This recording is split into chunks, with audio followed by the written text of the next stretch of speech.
Hello, and a very warm welcome back to the Kellogg Garden channel. I'm your host, Resh Gala, founder of 100 Tomatoes and a small space urban gardener from New Jersey Growing Zone 6B. In today's episode, I'm going to teach you how you can plan your vegetable garden this year. And I know it might seem like we're in the midst of winter and there's a lot of snow, but this is the best time to dream and plan for your garden.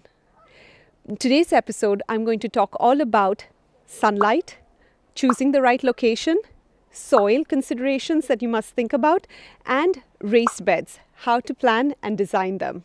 So let's get started, but before we do, don't forget to hit the subscribe button, the notification bell, so you don't miss another great gardening video from Kellogg Garden again. So let's get started. So the first thing to consider is sunlight. Sunlight is essential for plants' growth and development. And depending on how much sunlight your area can receive, you can plan your vegetable garden that way. So for example, leafy green vegetables and herbs will do just fine with 4 hours of sunlight or less. Next come your root crops such as carrots and beets, which need at least 6 hours of sunlight. And finally, your fruiting and flowering vegetables such as tomatoes, cucumbers, eggplants and peppers, they need a lot more sunlight, preferably more than 6 hours and ideally 8 hours at least. Now that is the main consideration.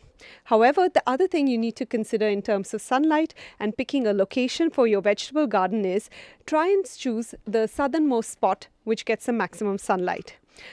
You also have to be aware that if you have certain trees and structures, then those can cast a shadow as well on your garden. So keep that in mind. Now in winter months, especially in northeast, like where I am, the trees around your garden might be bare and you might think, hey, this area is pretty sunny and I'm not getting that much of shadow and shade. But keep in mind that in summer, when the foliage grows, those larger trees will cast a larger shadow on your garden. And one of the things to also consider, especially if you're a northeast gardener like me in New Jersey, is that in the winter months, you get fewer hours of sunlight, but in the summer months, your garden will get longer hours of sunlight.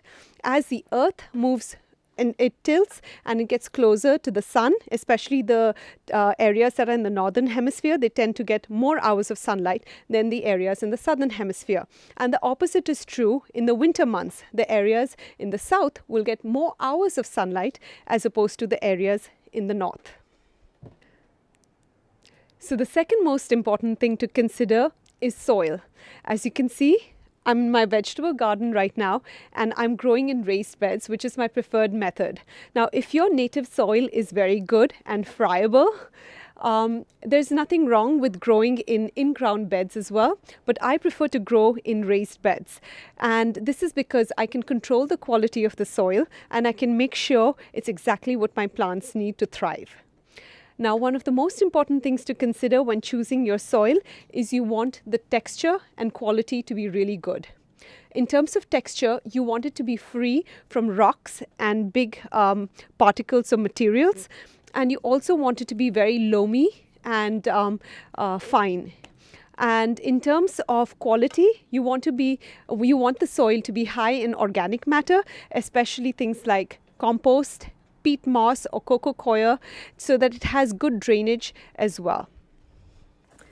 Now, one of the most important things that you have to consider in terms of planning your vegetable garden is actually drawing out your garden space and doing your correct measurements. Now, you can just take something as simple as your measuring tape and measure out the area, the length and the width of your garden so you get a sense of how much space you have, and then plan to draw out your garden beds within it. I like to use something as simple as graph paper and draw out for each square a foot to be considered and draw out my raised beds as such. Now, if you cannot use a measuring tape and you have a ton of snow in the ground like I do, just use something as simple as stakes. Now, if you don't have stakes, you can even use sticks. It's very easy. All you have to do is push them in the ground like this and take a twine or something that you have to tie it from one end to the other so you can have your correct measurements for your garden. Now, apart from this, the measurements and then drawing out your raised beds, on graph paper in order to plan it. The next most important thing you have to consider is spacing.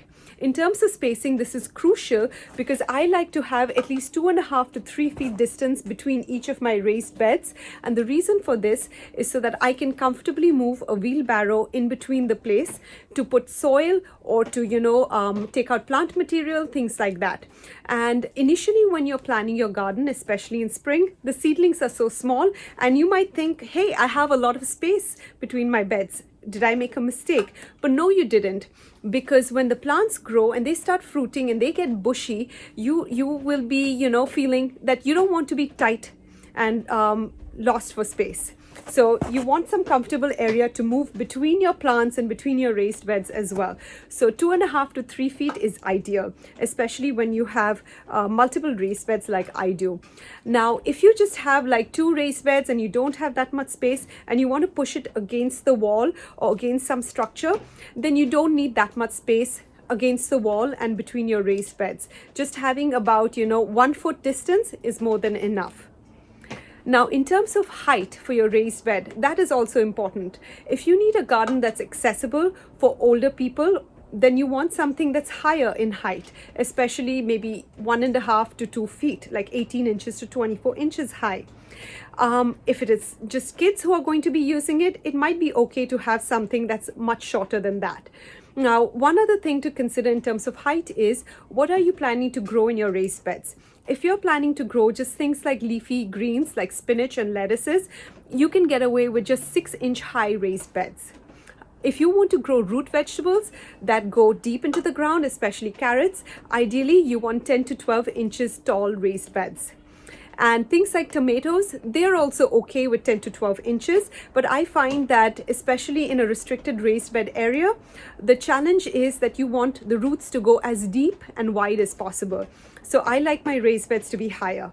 Here, as you can see, or maybe you can't so much, my raised beds are actually 18 inches tall. So that's about 1.5 feet. So I hope you found these tips helpful in planning your next vegetable garden. Just to recap, the most important thing is, of course, sunlight and picking the right location. After that is soil consideration, in-ground versus raised beds. And if you do choose to grow in raised beds, you want to think about the height of the raised bed as well as the spacing between them. And finally, don't forget to get your pencil and graph paper out and draw everything out. But before you do, take the right measurements with a good measuring tape, and if not, put some sticks in the ground and tie a twine between them and take your measurements that way. I have to say goodbye now, but don't forget first to subscribe to the Kellogg Garden channel, hit the notification bell, and put in the comments down below how you're planning to grow your vegetable garden this year. Take care and see you next time. Bye.